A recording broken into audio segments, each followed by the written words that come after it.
Welcome back, everybody, to another Blind Jedi adventure. My name is Jason Smith, and aka the Blind Jedi. And today we're going to be heading over to Disneyland Resort right here in Anaheim, California. We're going to have a conversation about the DAS Pass, the magic of Disneyland, the happiest place on earth. We're going to get a little deep, a little hypothetical at the moment, but nevertheless, the rules are about to change on June 18th, 2024. I am here, which potentially, I guess, possibly, we'll have to wait and see, could be my last time at the park that I'm able to use the DAS Pass. I'm gonna go over why it's important that I have it, why it helps me keep the magic, and share some insight on what Disney can do, what our government can do, but more importantly, those with disabilities can do.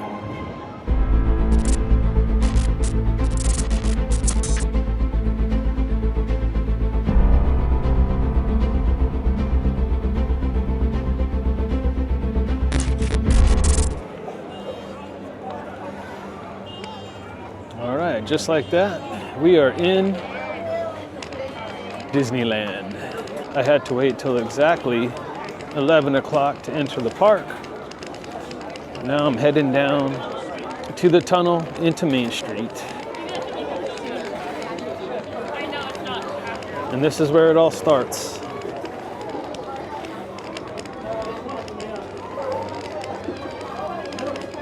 On the other side is a whole new world. And I guess we'll start the conversation there.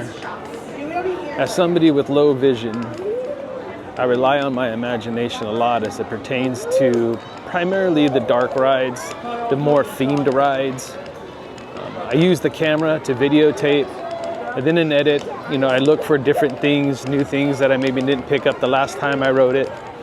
And it gets stored in my memory bank and allows me to enjoy a ride in a different way every time that I ride it. And my goal is to one day be able to ride all rides with the imagination and the thought of how complete it really is. It's one of the ways that somebody like me enjoys the parks. One of the other ways that I enjoy the park is being able to have access to the DAS Pass, because that allows me not only safety for myself, but safety for others. And that's what I want to just talk about today as we take a nice little stroll down Main Street here. You gotta love it, man. The sights and sounds of Main Street, USA. Man, this is beautiful, dude. I love this. A lot of people talk about the facade and how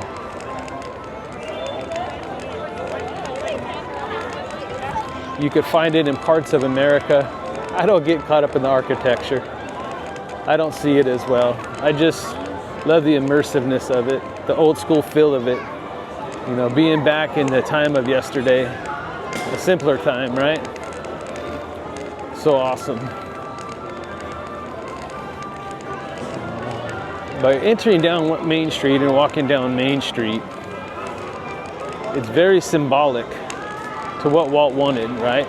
Leave your worries behind you. Leave the world that you live every day behind you and enter a world of yesterday and tomorrow, a place of fantasy, imagination. This is how we do it. This is how we roll.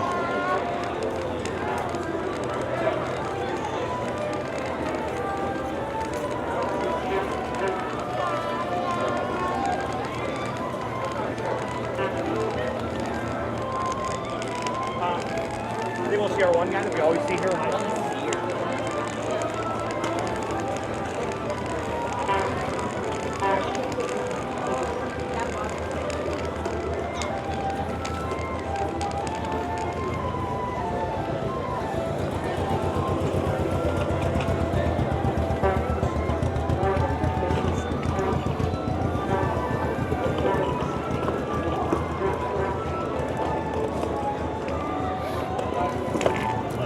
All right. Interesting.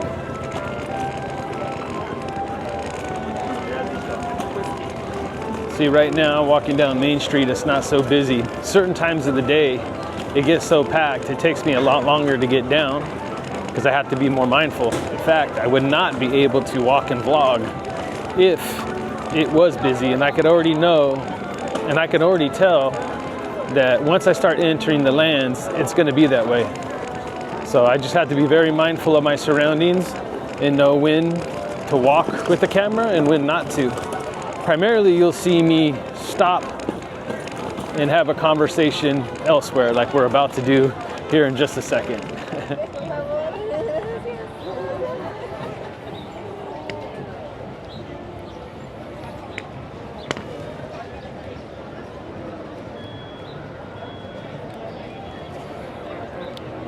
All right, right here at Walt's statue. You gotta love it. Walt built this place for everyone. And back in his time, I don't know how they handled people with disabilities, but Disney's been world known for the way that they treat everybody, regardless of shape, size, disability, no matter what. It was the all-inclusive park until people started taking advantage of that system. And now we find ourselves at another crossroad, another time where we don't know what's going to happen. Some of us need it, some of us don't. But who gets to make that decision in the process itself? It's a broken system. And I'm on a mission to try to help fix it if someone will listen. Thank you, Walt. All right, I wanted to drop right down here, my favorite part of the land, or favorite part of the park. Rivers of America right here in Orleans Square. I love the music, I love the vibe. Just brings me back to another time. But I want to start off by talking about some of the people involved in this. Disney's getting a lot of flack. And I'm not saying it's not deserving, because we just don't know until June 18th. I know in Florida it's already open, and then there's been a lot of people that have had a lot of issues. It's pretty loud, the music's really loud. Let me move. I know they've had a lot of issues, and I'm not here to say whether or not it's warranted. What I'm here to say is that when a system is abused, when a system gets abused, there has to be a reaction. You know, is it fair that some of us have a disability? You know, if you have one, right? No. But is it fair for us to put down those who don't? No. And Disney has every right to try to control the masses and create a system that works for everybody. And I guess that's the only problem I have. I just don't feel like what they're doing, the shock value that it's having across the Disneyland community, is not really trying to make it reasonable for everyone. Now that is going to be said half-heartedly, because I really don't know until I come back on my next trip and I have to redo the process to see whether or not they'll give it to me or not. What I can tell you is I've been here for over 24 hours now, and I could tell you in depth, but I'm not, because you know, it's personal, and part of the problem is the people that have disabilities that put it out on social media, what the passes are and how they get them. Now, for the record, I want to put this out there first and foremost. The DAS pass is not a skip the line. Every time I watch videos of people trying to be overly educated and thinking they know what a DAS pass is, it's obvious to me that they don't have a disability or don't have no personal experience with the pass. It's not a skip the line. All it does is allow you not to wait in line. You still have to wait the line time, and you just don't have to stand in it. And in me in particular, and you could just read the title on the channel, Independently Blind, okay? I'm legally blind. I don't have a hidden disability. You know, my disability is well noted, and anytime that you see me or in the park or what have you, you know, it's obvious what my disability is. Now, I've been in the lines, and I've been told, and that people have been told, that the lines are now, for example, Rise of Resistance is ADA compliant now, and you should be able to do the line. Well, The line is ADA compliant for wheelchairs and scooters. It is not accessible for someone like me who is low vision and light matters, whether it's too bright, whether it's too dark. You go in and out of light and dark. Chain link, switchback queues are very dangerous. I've already gone down wrong paths because someone takes a chain down, or I run into a chain. I was riding Pirates last night and someone asked me, hey bud, can you step back? I didn't realize I was even that close, and I don't necessarily know if I was or wasn't, but these are the types of things I deal with on a regular basis. So for me not to have to wait in the line and deal with all the switchbacks, all the different shadows and light changes, not getting too close to people, and having a direct shot, a more of a straight line approach to getting to the ride is very beneficial for someone like me and many, many others. Okay, so that's one thing. Being ADA compliant at this point is in the park seems to be everywhere I went. I just went to my son's graduation and it was at a convention type center or a big arena. And even that, it was ADA compliant as it pertains to people in wheelchairs, but not for people that have visual disabilities. Every disability has a spectrum. You're going to land on it at some point. And the laws even state that if, for the visually impaired anyway, if your vision's worse than 2200 in your good eye, uncorrectable vision that is, then you're deemed legally blind. Well, I surpassed that over 20 years ago. I'm way beyond that. My vision's way beyond that. I have no central vision. And, now Disney's rule with this as well is they're not allowed to ask you what your disability is or documentation of what your disability is. But when they ask you, why do you need the pass? It's asking that very question. So to me, that's a backward statement. And unless you have a hidden disability, it's already out there what my disability is. So now I have no choice to describe it and try to present my case to the person on the other side to make them understand my disability. And unless they know somebody or have low vision themselves, they're not going to fully understand. So that's another situation that we're dealing with, right? And this is where people are getting angry saying, ADA law states that you're not allowed to ask. We're getting blessed with the passing by of the Columbia. This is beautiful. This is gorgeous. This is awesome. So what's the real fix? How can we really fix this situation? How can we fix the DAS pass, right? Well, in my personal opinion, it's going to start in Washington. The law needs to change. The ADA needs to change. And there's going to be a lot of people that are going to disagree with what I'm about to say right now, but it's the reality. And the only people that are really going to disagree are those who possibly have hidden disabilities or people that don't have disabilities at all. But we need to be doxxed. We need to be giving up our information and proving it. Universal does it. I had that experience with Universal. It was absolutely wonderful. I didn't feel violated whatsoever. I was able to prove my case without having to sit there and explain myself. I have the documentation that states I'm legally blind. So I'm not worried about it, and no one should be worried about it. How can we expect to get special services to help us enjoy things if we're not really willing to prove it? Because all that happens is it gets exploded, it gets exploited, people take advantage of it, and then we end up losing the service, and then we get mad and want to get mad at Disney for it. And the only thing that would make me angry and a little upset with Disney is that they don't consider the options. If they don't consider using a separate service, finding the loopholes to dock people. Oh, we got the Mark Twain coming up ahead. That's so gorgeous. Man, I love this part of the land. It's just beautiful. But again, that is the answer. The answer is simply prove it. It's that time. That way, those who absolutely need the service can get the service. And Disney can feel confident about giving people services that they feel maybe they are or not entitled to do. The law is very vague too.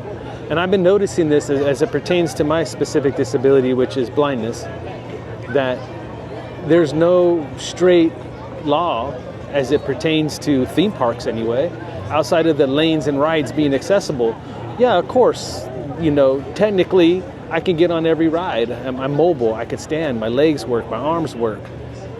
The problem is being able to safely go through these queues, whether it's a lighting issue or the switchback issue with chains, not being able to trail. I cannot use my mobility skills the way that I've been trained properly in a queue that zigzags through all these different situations. So how does that supposed to work for me, right? And this is the point that I don't know if not only Disney, but many companies don't understand. They tell you, oh, this is our ADA section. This is where we have our ADA section, but it's always set up for people in wheelchairs or scooters or other disabilities where their vision still works good. It's either way far back from the front. I went to my son's graduation. I was stuck up in the rafters with no screen, no TV, no nothing, disconnected from my family. The only thing I got out of my son's graduation was hearing his name over a speaker. And by law, they're protected because they had an ADA section for wheelchairs and scooters. But how does that help somebody like me? I was talking with a friend, or actually we're talking to Kenny. Kenny went to a Beyonce concert, and in that same arena, they had seats set aside for those types of people down lower. But because they too are not allowed to ask you for documentation or proof, anybody could buy the ticket. So it's not even guaranteed that the people buying those seats at a concert are in need of them, because no one's allowed to say anything. That's where the problem's at. We have to change the law and make it to where we have to come on, is it that bad? If you really want something that bad, what do you have to lose? I'm not embarrassed by being blind. I can't hide it. Part of my journey, and even being in the parks today, is learning to accept my disability. How can I accept my disability if I want to hide it? This doesn't make any sense, but I don't know. There's one more thing I want to add to this, so we'll talk about it in a bit. All right, I just wanted to point this out as an example. I'm standing still here in Orland Square, and right in front of me is the queue for Pirates of the Caribbean, which happens to be my favorite ride in the park, nostalgic ride in the park, right? Like, I love Pirates. But if you look at this lane, this is the queue, right? It's a switchback lane, but it's rope. Now, at what point do I not fall over that rope using my cane, swinging it back and forth, or hitting these people? Look how narrow it is. And this is just some things I just want to highlight. Like, some people don't understand, like, low vision versus blindness versus whatever, right? These queues with these ropes make it very difficult and dangerous for me to navigate. It's a hazard. It's a safety issue. It's not me wanting not to ride the ride or do it like everybody else. It's just a matter of being able to do it in a way that's safe for everybody. Ask yourself, would you like me smacking my white cane on your ankles for about 20, 30, 40 minutes? I don't think so. So, this is why disclosure is very key. Being able just to talk about your disability, that's healthy for you. For mental health purposes, that should be number one anyway. You have to learn to accept your disability. You got to learn how to talk about your disability, and 100% you got to learn how to advocate for your disability. It's what truly brings awareness to whatever it is that you're dealing with. All right. Standing here at the town square train station, right here off Main Street, and we're going to take a look out over town square and kind of wrap this whole thought up in a bow.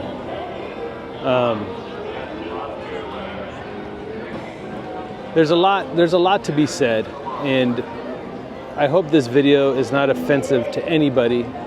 That's not its intent. The intent of this video is to have complete transparency on all sides, because that's the only way to get a fair and solid solution. There's no winners or losers. There's only the ability to have what it is you need to make the park accessible for you to enjoy, feel safe, and to treat those around you the same. So with that said, I just want to go over my final thoughts with you as we look over Town Square.